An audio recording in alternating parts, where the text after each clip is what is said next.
Shaquille O'Neal, the NBA icon, has praised Caitlin Clark with a brief 7-word remark after she was honored as Time magazine's 2024 Athlete of the Year, despite previously admitting her reservations about the WNBA newcomer.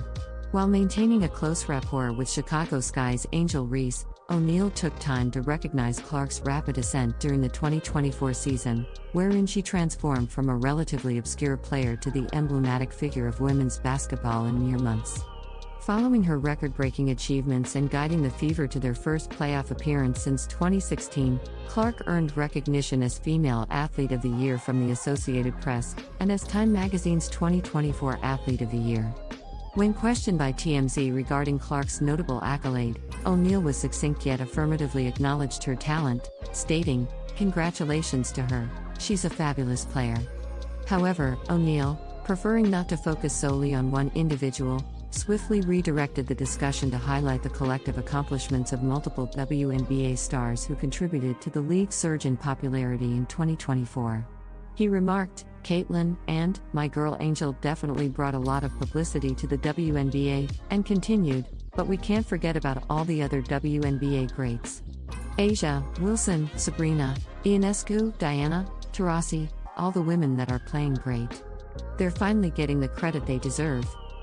O'Neal's comments follow a notable change in his opinion regarding the 22-year-old Clark. During the season, fans and media often attempted to create rivalry narratives between Clark and Reese as they contended for the WNBA Rookie of the Year award. Initially, O'Neal supported Reese and even labeled himself as Clark's hater in a guest appearance on the Sky Forward's podcast Unapologetically Angel. Both Clark and Reese have since dismissed the notion of any feud. "I underestimated Caitlin Clark's influence on the WNBA," O'Neal admitted. Additionally, he believes that many may have misjudged the league's response to her substantial impact. The WNBA playoffs are set to commence Sunday, with Clark's Indiana Fever scheduled to face the Connecticut Sun in the best-of-3 series. Traditionally, the league has faced challenges in attracting viewership and attention beyond its dedicated fan base, particularly when competing against professional and collegiate football. Last year's finals averaged just 728,000 viewers on ESPN, an increase of over 30% but still a modest figure, while the overall playoff viewership averaged merely 470,000. This time, however, things appear different. Clark's influence has superseded expectations. Her arrival, following a celebrated and widely acclaimed tenure at the University of Iowa, is indeed drawing new fans and heightened interest. Clark stands among the most popular athletes in America, indicating a forthcoming surge in TV ratings, media coverage, and jersey sales. Interest in one aspect of the sport does not necessarily translate to interest at other levels. The United States women's national soccer team has enjoyed considerable success, including World Cup victories and Olympic gold medals, bolstered by prominent figures like Alex Morgan, Hope Solo, and Carly Lloyd. However, this success has led to a temporary increase in attention for the National Women's Soccer League rather than a lasting surge. Caitlin Clark's entertaining style captured audiences, yet she also benefited from several advantageous circumstances. Primarily, Iowa boasts a larger fan base than any WNBA team, allowing her to engage existing Hawkeye fans rather than having to cultivate them from scratch.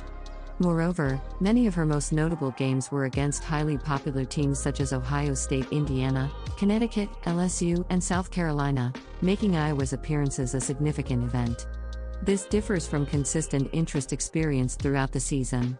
Additionally, the allure of the NCAA tournament with its brackets, single elimination format, and the peak viewing period in March and April captures national attention. The Women's Final Four routinely attracts higher ratings than the WNBA.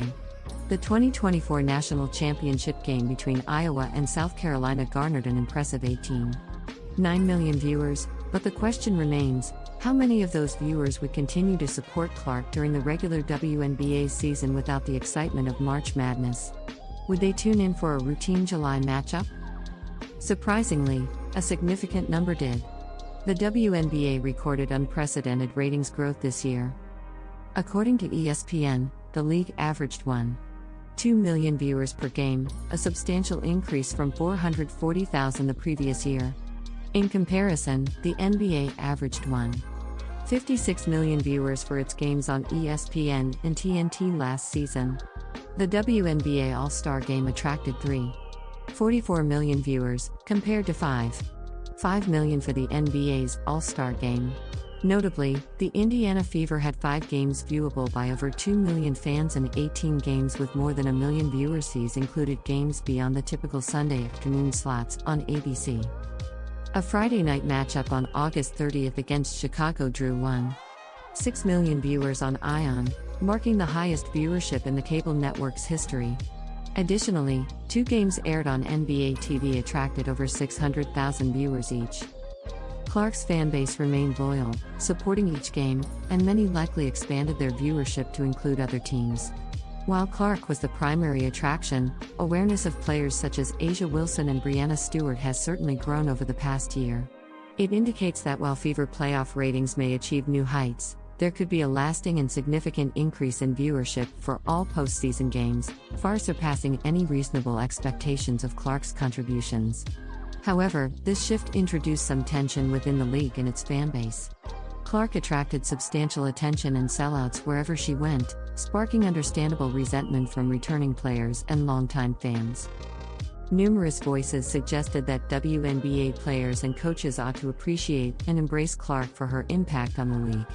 Yet, the pushback she experienced, including instances of physical opposition, only heightened the league's intrigue. The most beneficial outcome for all involved was the cold receptions, hard fouls, the Olympic snub, and the dismissive remarks from Cheryl Swoops and commentators regarding her game. As criticism intensified, it provided fans even more incentive to watch and witness how Clark would react. Rivalries enhance the excitement of sports, controversies drive viewership.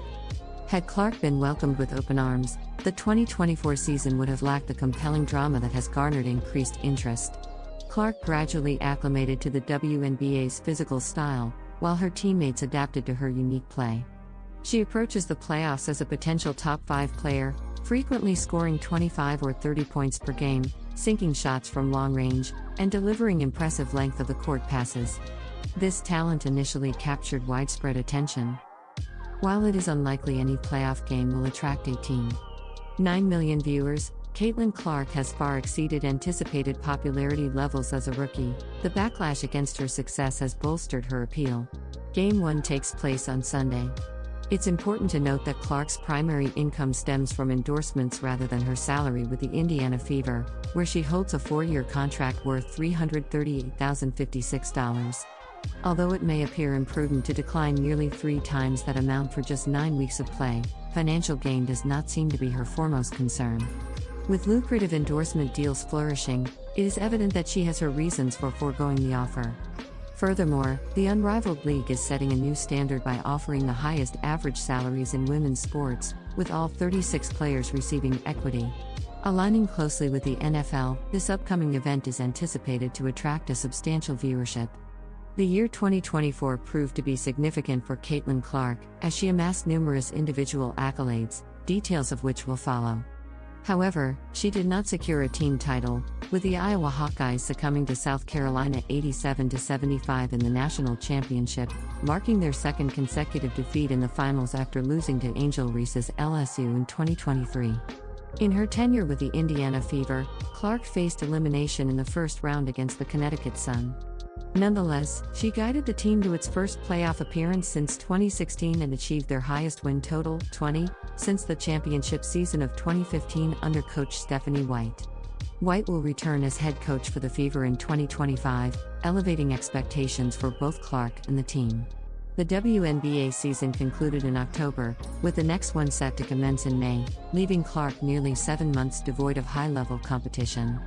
This interval might have been shortened had she opted to participate in the inaugural season of the unrivaled league, which will showcase 36 WNBA players split into 6 teams of 6 competing in a new 3v3 basketball format. Clark cited the need for rest as her reason for bypassing unrivaled. Prior to her exit with the Fever, she experienced only a brief respite during the WNBA's Olympic break in 2024. Since her junior season in 2023, Clark has faced a demanding schedule that encompassed NCAA games, a loss to South Carolina in the college final just days before the WNBA draft, preseason games, the regular season, and the playoffs. Following an arduous year of individual honors and record-setting performances, she has certainly earned her time to recuperate, especially at the age of just 22. Nevertheless, in 2025, Clark will undoubtedly focus on winning alongside her team rather than pursuing personal achievements. Clark is unmistakably a sports icon and a beacon for future generations of women aspiring to achieve athletic excellence. Her impact was instrumental in the WNBA's unprecedented 2024 season, boasting record figures in viewership, attendance, merchandise sales, and more. We hope she remains injury-free and carves out a historic career. For the moment, let's allow her the space to continue astonishing us. The 2025 WNBA free agency period is on the horizon, beginning January 11th and extending throughout the winter. This process will adhere to a structure akin to the NBA's free agency, featuring distinct timelines for various player categories including core eligible, reserved, and unrestricted free agents. Teams league-wide will look to enhance their rosters, with the Indiana Fever expected to make substantial moves. During this phase, teams may extend qualifying offers to core eligible or reserved players. For the Indiana Fever, the only player impacted by this timeline is Kelsey Mitchell, who is core eligible after finishing her 3-year extension with the Fever following the 2024 season. The Fever has the opportunity to extend a core qualifying offer to Mitchell starting January 11th, which would grant them exclusive negotiating rights in exchange for a 1-year maximum contract, anticipated to be around $294,000. Although Mitchell may engage in discussions with other teams, the Fever is not obligated to allow these conversations. From January 21st, the Fever can commence negotiations with all available free agents, excluding players who have already received a core designation from other teams. Should Indiana wish to interact with a cored player, such as Sato Sabali from the Dallas Wings, who is likely to be cored, they must obtain permission from the Wings. Additionally, the Fever may present offers to restricted free agents, though these offers can be matched by their current teams. The free agency period will transition to its next stage, wherein players will officially sign contracts or offer sheets with their respective teams. However, teams will refrain from announcing any signings until this date, as that marks the official finalization of contracts. As the WNBA free agency period progresses, it will be intriguing to observe how teams like the Indiana Fever strategize to construct their rosters and make moves for the 2025 season.